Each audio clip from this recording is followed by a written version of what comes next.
5 months ago, I uploaded a video about not suitable for life lost media you likely haven't heard of, and ever since the video was uploaded, it has gained several thousand views, and has received a lot of positive feedback from you guys. Due to the video being very well received, I thought it would be nice to give the video a second part for you guys to enjoy. Before I start the video though, I just want to say that I am no longer a channel that focuses on talking about lost media, since I am now a channel that talks about disturbing and mysterious media. However, in this video I can talk about lost media, since it ties in with one of the two niches on my channel, which is disturbing media. I know that my channel was named Losternet back when I was a lost media channel, however my channel is still in its infancy stage, due to it not having as much subscribers compared to other YouTubers, and not much videos published. So I thought it would be nice to take my channel into a new direction that hopefully doesn't bother you guys. However, I will still be open to making videos about lost media in the future, if the lost media is either disturbing or mysterious. With that being said, I shall now start the video.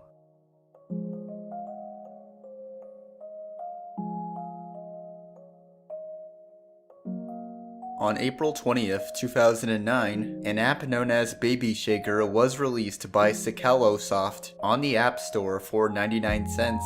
And in case you don't know what to do in Baby Shaker, you are supposed to shake your iPhone to stop a crying infant until 2 X marks appear on its eyes.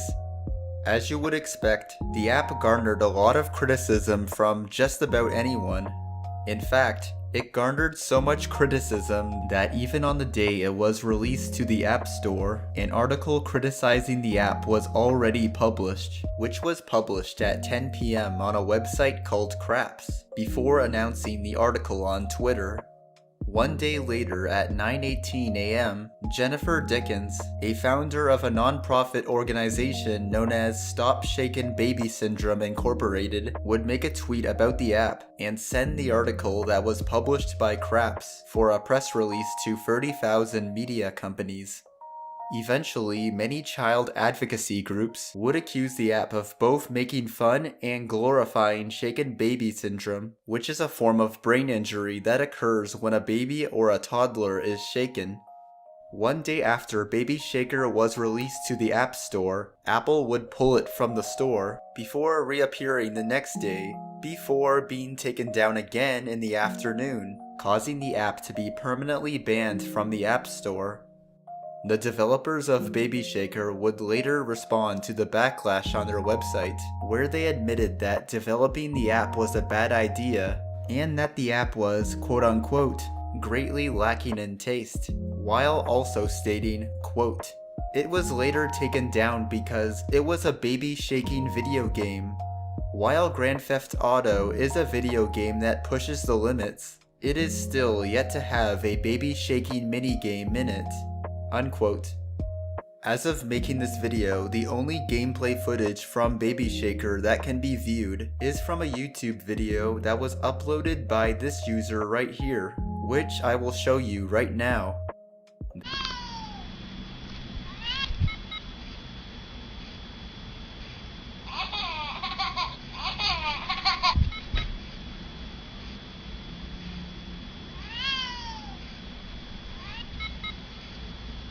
There is also a few screenshots from the app and news articles talking about it that still can be seen to this day.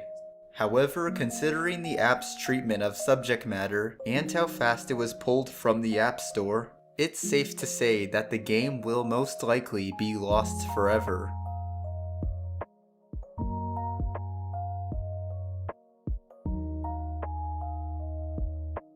In 1920, a pseudo-documentary film about stunt flights that was produced by the Fox Film Corporation, known as the Skywaymen, was shown to the public, and the film was mostly known for its dangerous airplane stunts.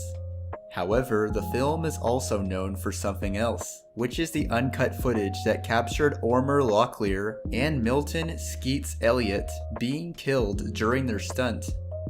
On the night of August 2nd, 1920, one stunt was being filmed using floodlights to help guide the pilots, and Erich Locklear and Milton Elliott were selected as pilots to operate the biplane. Locklear and Elliott would tell crew members to shut off the floodlights when they were getting ready to get close to the ground, and they had flares attached to the plane's wings to give the illusion that the plane was on fire and was crashing into the ground. However, the crew decided to ignore the directions to turn off the floodlights, causing Locklear and Elliott to be blinded by the glare of the floodlights and have no idea how close they were to the ground, which would cause their plane to crash, killing them both instantly. Locklear's girlfriend, Viola Dana, was on set and witnessed the crash. However, her horrified reaction to the crash wasn't kept private, since her reaction appears in the film, along with Locklear and Elliott's crash, and the aftermath of their crash.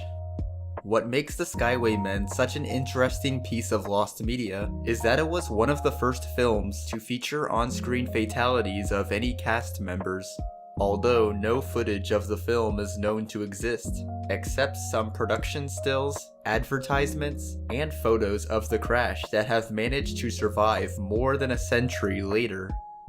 In 1980, a 13-part television documentary titled Hollywood, a celebration of the American silent film, was made, and the 5th episode, known as Hazard of the Game, details the stunt with interviews and stills. It should also be known that a 1993 shockumentary film known as Traces of Death, which is a film that shows real scenes of death and violence, reportedly tried to find the footage of Locklear and Elliott's crash, only to find out that the footage is lost, along with the entire film as well.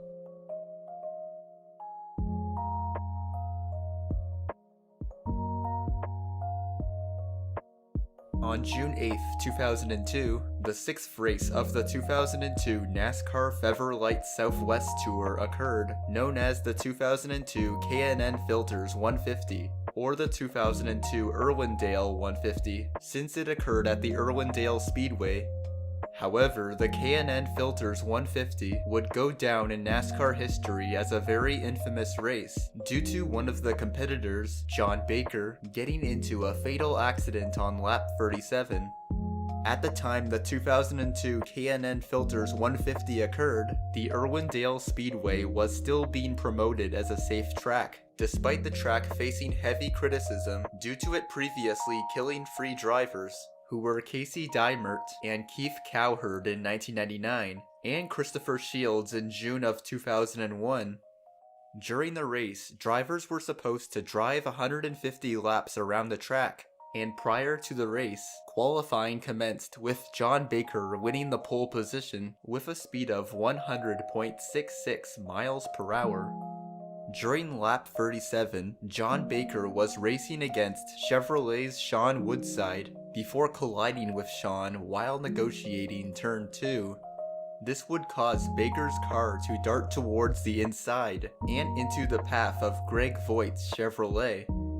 After bouncing off the side of Voigt's Chevrolet, Baker would then slam into the right side of the track and into an exposed entrance ramp head-on, with another driver named Austin Cameron also being involved. John Baker would later suffer a basal skull fracture from the crash, and was immediately taken to the Kaiser Permanente Medical Center, where he would later be pronounced dead on arrival at 49 years old. Baker's death was the first in the Southwest Tour since its formation in 1986, and the 4th at the track, causing criticism towards Irwindale's organizers. And after John Baker passed away, racing during the 2002 NASCAR Fever Light Southwest Tour was postponed until a reconfiguration of the retaining wall occurred, including adding 120 feet of wall to the existing outer barrier on the south side of the paved oval. Fortunately, no racers have died at the Irwindale Speedway ever since John Baker passed away, and it should be known that Baker's life-ending race was to be broadcasted on tape delay just a few days after it was held. However, Baker's accident resulted in the race never airing on television. As of making this video, no footage of the 2002 K&N Filters 150 has resurfaced, although a few photos can be viewed if you search for them.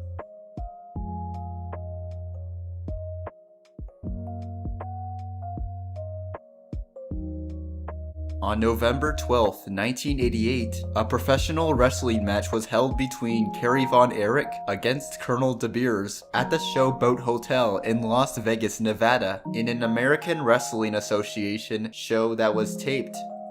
Prior to the match, Kerry would get into an almost life-ending motorcycle accident on June 4, 1986, that would cause his right foot to be amputated and replaced with an artificial one.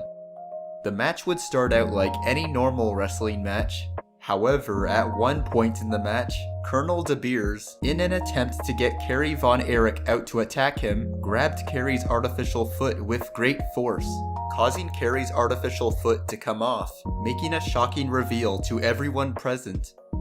Kerry would then put his artificial foot back on, but it is unknown if the match continued or what the outcome was. After the match, the American Wrestling Association and Kerry would keep denying that the incident occurred, and although Kerry would go on to win the World Wrestling Federation in 1990, and also win the Intercontinental Championship at SummerSlam in that same year against Curt Hennig, Kerry would later commit by gunshot to the heart on February 18, 1993. It is believed that Kerry von Erich losing his right foot in the motorcycle accident is what led to his since it is what led to Kerry being addicted to painkillers and several drugs that would cause him to suffer drug problems and result in him getting arrested twice. It is not known very well if Vince McMahon, the executive chairman of the WWF, which is now known as the WWE, knew about Kerry's disability since he was only in the company for just 2 years at the time, and it wouldn't be confirmed to the public that Kerry had a foot amputation until after he died, when his father, Fritz von Erich, finally admitted to the public that his son had his right foot amputated. Although several fans at ringside who saw Kerry von Erich fight Colonel DeBeers saw his artificial foot come off just before he stuck his right leg under the ring apron to put his artificial foot back on, as well as Colonel DeBeers, who was in shock to see Kerry's right foot come off and leave a stump below his knee. As of making this video, it is uncertain if the Kerry von Erich vs Colonel DeBeers match even existed, since it was never broadcasted on television. However, it has been theorized that the match was performed at a house show, and that it was recorded, but because it was on a show that would air days after the weekly AWA show, the match was decided to not be broadcasted, as it was an embarrassing event, and at the request of Kerry himself. The WWE currently owns the AWA video library since it purchased it in the mid-2000s, but it is unknown if the WWE owns a tape of the Kerry von Erich vs Colonel DeBeers match. However, assuming the match did happen and the WWE currently owns a tape of the match, it is highly unlikely that the tape will ever be released to the public because of the impact the match had on the life of Kerry von Erich. Also, it is unknown if any photos of the match have surfaced, which is a reason why the existence of the match has been called into question.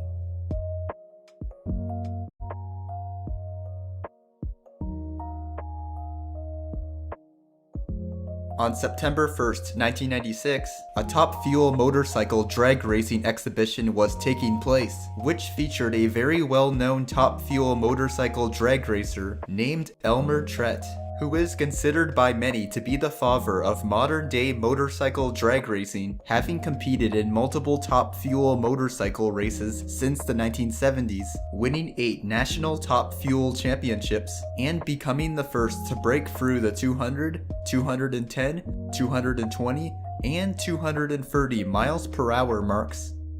By 1996, Trett had reached the 235 miles per hour mark in a quarter mile, while also achieving a run of 6.06 seconds at 234 miles per hour on August 8, 1996. However, Trett believed that he can do better and was hoping to pull off a sub 6-second run at the Top Fuel motorcycle drag racing exhibition race held at the Indianapolis Raceway Park as part of the NHRA US Nationals. And if he were to pull it off, then there was a very good chance that he would win his 9th National Top Fuel Championship. Trett was set to compete alongside 3 other Top Fuel motorcycle racers, including Larry McBride, Tony Lang, and Chris Hand. However, one day prior to the exhibition runs, a Top Fuel motorcycle racer named Blaine Johnson was practicing for the exhibition when his motorcycle suffered an explosive engine that broke his rear wheels and rear wing, causing him and his motorcycle to crash into a wall near the shutdown area and result in him being killed at the age of 34. Despite Blaine Johnson's fatal accident, the drag racing exhibition was still going to be held the next day on September 1st. And on the day of the exhibition, Trett was competing against Tony Lang, starting his run down the strip and reaching a speed of 232 miles per hour. And in case you are wondering how fast 232 miles per hour is, here's a video showing race cars going at the speed of just 200 miles per hour.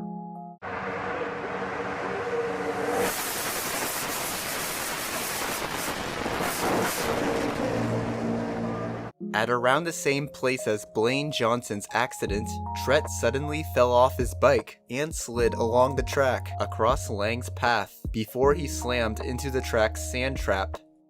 Before Elmer Trett impacted the ground, he ended up doing several somersaults, and when he hit the ground, he was almost disfigured. Trett was later pronounced dead at the scene at the age of 53 years old. However, his legacy still lives on because he is praised for his efforts of continuing to make Top Fuel motorcycle racing relevant, even going as far as assisting rival racers so they could compete against him and thus make future exhibitions more entertaining to watch. Eventually, Elmer Trett was inducted into the Motorcycle Hall of Fame before later getting inducted into the International Drag Racing Hall of Fame, making him the first motorcycle racer to be inducted. Footage of Elmer Trett's fatal crash does exist, and short clips of his crash have been leaked online ever since his death. And as of making this video, the footage of Trett's crash has only been shown to the public once, which was on the Indianapolis Raceway Park's big screen on the day the crash took place. However, the footage has since been locked away so no one can see it. Although a few people have seen the footage, such as one of Elmer Trett's competitors, Larry McBride, who summarized it as an ugly deal. Considering the graphic nature contained in the footage, it is extremely unlikely that it will ever be publicly released, and it's best that the footage doesn't get released, out of respect to Trett and his relatives.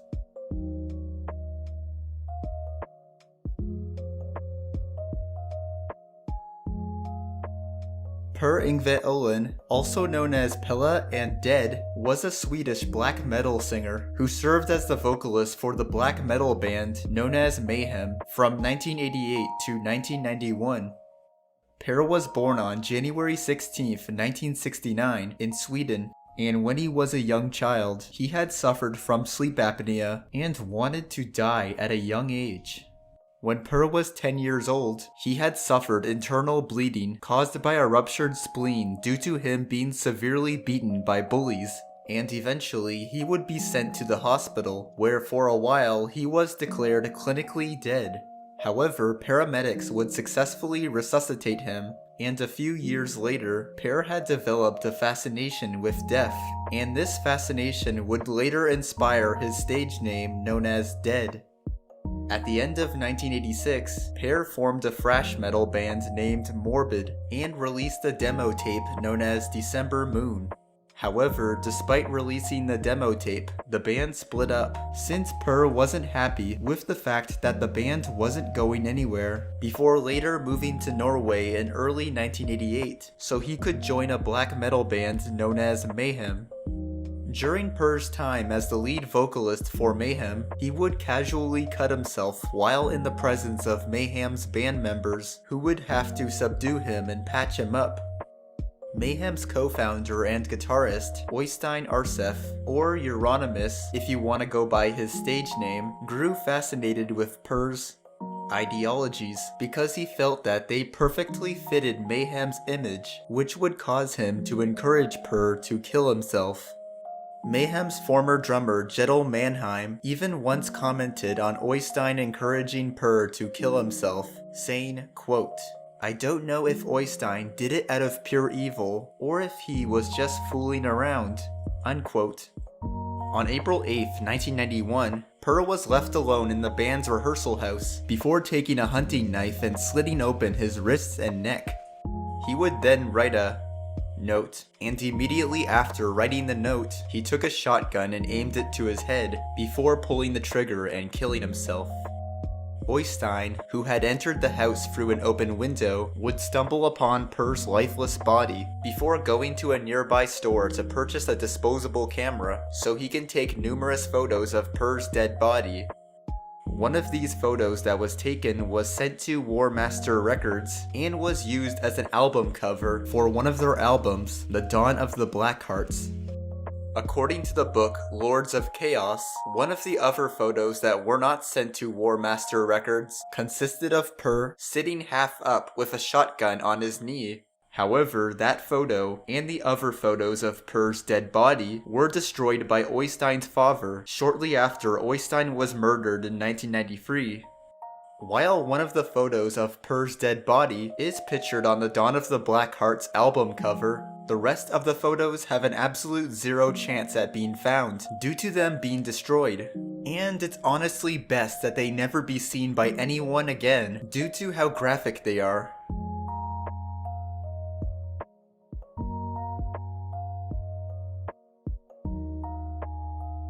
Chaibancha was an actor from Phetchaburi, Thailand, and is considered to be one of Thailand's most iconic actors during the 1960s, starring in nearly half of the 75 to 100 films produced yearly by the Thai film industry at his peak in popularity. And his most well-known films are with a Thai actress named Pachara Charawat, who had starred in over 165 films with him since 1961. In 1970, Chaibancha would star in a film known as Insi Fung, which means Golden Eagle in English, and the film was Chaibancha's first film to be produced and directed by himself. However, little did he know that it would also be his final film he would star in his entire acting career. The film would feature the return of Insi Dang, which means Red Eagle in English, who was a popular masked crime fighter character that Chaibancha would star as. During the final day of shooting Insi Fung on October 8, 1970, a scene was to be shot for the film's closing sequence, in which Red Eagle would climb a rope ladder hanging beneath a helicopter before being flown off into the sunset in true action hero fashion. However, when it came time to film the scene, the helicopter flew too high above the ground for the rope ladder to be properly climbed upon, which would cause Chaibancha to only be able to reach the bottom rung of the ladder with his hands. And as the helicopter would start flying into the air, Chaibancha was left dangling helplessly above the ground, with nothing but the bottom rung of the rope ladder to hang on to. The helicopter pilot was unaware of Chaibancha's situation and thus kept ascending into the air before Chaibancha eventually lost his grip and fell to the ground, which would instantly kill him. Chaibancha's death would prove to be another significant blow to the Thai film industry, and his death was ruled as a tragic accident. However, despite Chaibancha being in a dangerous situation before he fell to his death, cameras were still filming and were able to film his entire fall. When Insi Fung was released in theaters in 1970, the footage of Chaibancha's death was included in the final cut of the film. However, in what fashion the scene was incorporated remains unknown. In 2005, Insi Fung was released on DVD. Although, unlike its theatrical release, the complete footage of Chaibancha's death was not included in the film. Instead, the film abruptly cuts after the helicopter begins to take flight, with the footage of Chaibancha's fall being replaced with further footage of the helicopter, followed by a text scroll commemorating his life. As of making this video, the footage of Chaibancha falling is currently lost, and the only way it can be found is if someone can find a copy of the theatrical cut for Insi Fung. However, it is likely that the footage of Chaibancha's fall will stay lost forever to pay respect to him.